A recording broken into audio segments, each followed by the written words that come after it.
Hello everyone, welcome back to physics phantom. Guys, आज मैं आपको कुछ इम्पॉर्टेंट फॉर्मूलेस करवाऊंगी जो कि आपके फ़िज़िक्स में बहुत बार रिपीट हुए हैं एग्ज़ाम्स में। जैसे कि फर्स्ट फॉर्मूला है आपका इलेक्ट्रिक करंट, जिसको हम आई से रिप्रेजेंट करते हैं। और इसका जो करंट का जो फॉर्मूला होता है वो होता है I is equals to Q upon में टी, और इसकी यूनिट होती है एम्पियर, जिसे कि ए से रिप्रेजेंट किया जाता है। यहाँ पे आप फॉर्मूला देख सकते हैं, I is equals to Q upon T. Q का मतलब हो गया आवेश, जिसके कि आप चार्ज कहते हैं, और टी स्टैंड्स फॉर टाइम, जिसे हम समय कहते हैं। नेक्स्ट आती है यूनिट ईएमएफ, जो इलेक्ट्रोमोटिव फोर्स। पहली चीज़ तो आपको ईएमएफ की फुल फॉर्म पता होनी चाहिए, दैट इज इलेक्ट्रोमोटिव फोर्स, और इसे वोल्ट में वी में मेजर किया जाता है। ये कुछ इंपॉर्टेंट एसआई यूनिट्स है जो मैं आपको करवा रही हूँ। जैसे आपसे पूछ लिया जाए एग्जाम में रैंडमली कुछ भी कि इलेक्ट्रिक करंट है, उसकी एसआई यूनिट क्या होती है, तो आपको पता होना चाहिए उसकी एसआई यूनिट क्या होती है, एम्पियर होती है। इलेक्ट्रोमोटिव फोर्स की वोल्ट वी से इसको डिनोट करते हैं। रेजिस्टेंस आर से रिप्रेजेंट करते हैं, यूनिट होती है इसकी ओम, OHM, और फॉर्मूला होता है V is equal to R I या V is equal to I R. Even अगर आपने ओम्स लॉ पढ़ा होगा तो भी उसमें आपने देखा होगा V is directly proportional to I. तो गाइज, ये कुछ आपके कंसेप्ट है जो आपको पता होने चाहिए। तो इस तरीके से फॉर्मूला रेजिस्टेंस के लिए होता है। नेक्स्ट है रेजिस्टिविटी, रेजिस्टेंस से ही डिराइव है, बट रेजिस्टेंस को जैसे हम आर से रिप्रेजेंट करते हैं, रेजिस्टिविटी को रो से रिप्रेजेंट किया जाता है। और इसकी एसआई यूनिट रेजिस्टेंस की जैसे ओम है, इसकी एसआई यूनिट होती है ओम मीटर। ओम मीटर के लिए आप फॉर्मूला यहाँ पे एक और देख सकते हैं, जो रेजिस्टिविटी है उसे आप कैसे कैलकुलेट करेंगे। जैसे रेजिस्टेंस को आपने कैलकुलेट किया V is equal to I R, लेकिन आपको रेजिस्टिविटी कैलकुलेट करनी है तो उसके लिए आप करेंगे,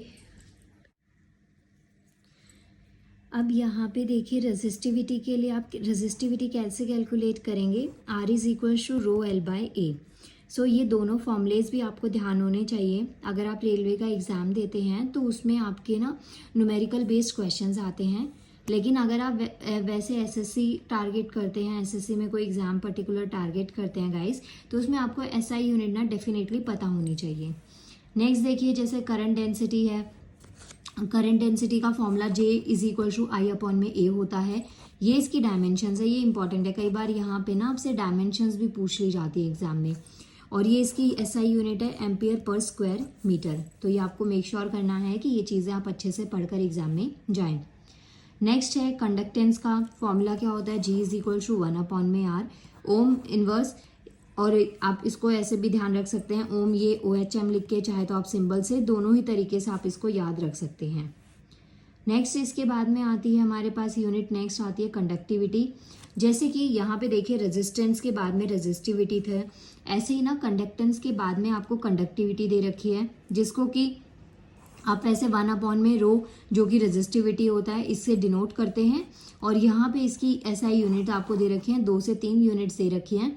आपको एग्जाम में कोई भी दे रखी हो सकती है, तो आपको ऐसे डरना नहीं है कि यही एक यूनिट पर्टिकुलरली होगी। इनमें से कोई भी यूनिट हो, वो इसकी कंडक्टिविटी की एसआई यूनिट आपको टिक करनी है। नेक्स्ट आता है हमारा क्रॉस सेक्शनल एरिया, जिसको हम ए से रिप्रेजेंट करते हैं, और इसकी एसआई यूनिट होती है मीटर स्क्वायर। ये चीज़ आपको याद रखनी है।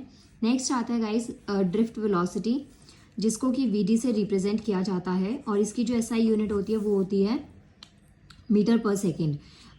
इसे ऐसे भी लिख सकते हैं, और ऐसे भी -1 की फॉर्म में भी आप लिख सकते हैं। अगर आपको नहीं नॉलेज इसकी तो मैं बता देती हूँ आपको। जैसे आप ऐसे लिखते हैं m अपॉन में s, मीटर पर सेकेंड हो गया, तो जब इसको इस फॉर्म में लिखेंगे तो ये ऐसे ऊपर जाएगा, और ये डिवाइड है तो इसलिए ये माइनस का साइन आ जाता है। नेक्स्ट है हमारे पास में देखिए करंट की टर्म्स में, current in terms of drift velocity, तो आपका फॉर्मूला थोड़ा चेंज हो जाएगा। बाकी इतना आपको डेप्थ में नहीं जाना है, ये एक्चुअल में 12th में और 11th में ये वाला कंसेप्ट ज़्यादा यूजफुल है।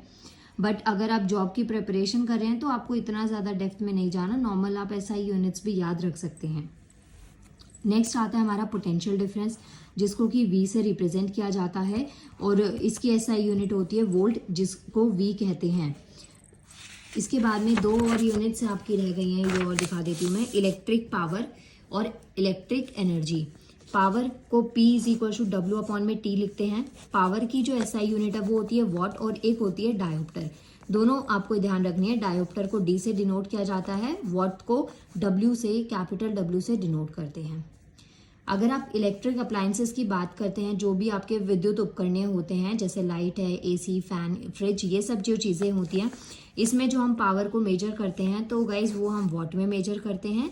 और अगर आप लेंस, जो कॉन्टैक्ट लेंस है या जो ऑप्टिकल डिवाइसेस होते हैं लाइक आपकी आइज़ का लेंस है, स्पेक्स हैं, इन सब चीज़ों में जो पावर आप मेजर करते हैं वो आप डायोप्टर में मेजर करेंगे सॉरी, डायोप्टर में मेजर करेंगे, जिसको कि डी से रिप्रेजेंट किया जाता है।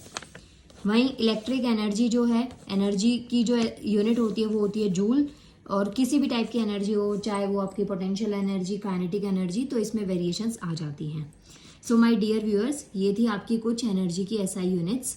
इसके अलावा गाइस मिलते हैं नेक्स्ट वीडियो में। प्लीज़ वीडियो को लाइक कर दीजिएगा और आप मुझे इंस्टाग्राम पर भी फॉलो कर सकते हैं, जिसका लिंक मैं इस वीडियो के डिस्क्रिप्शन में आपको दे दूंगी।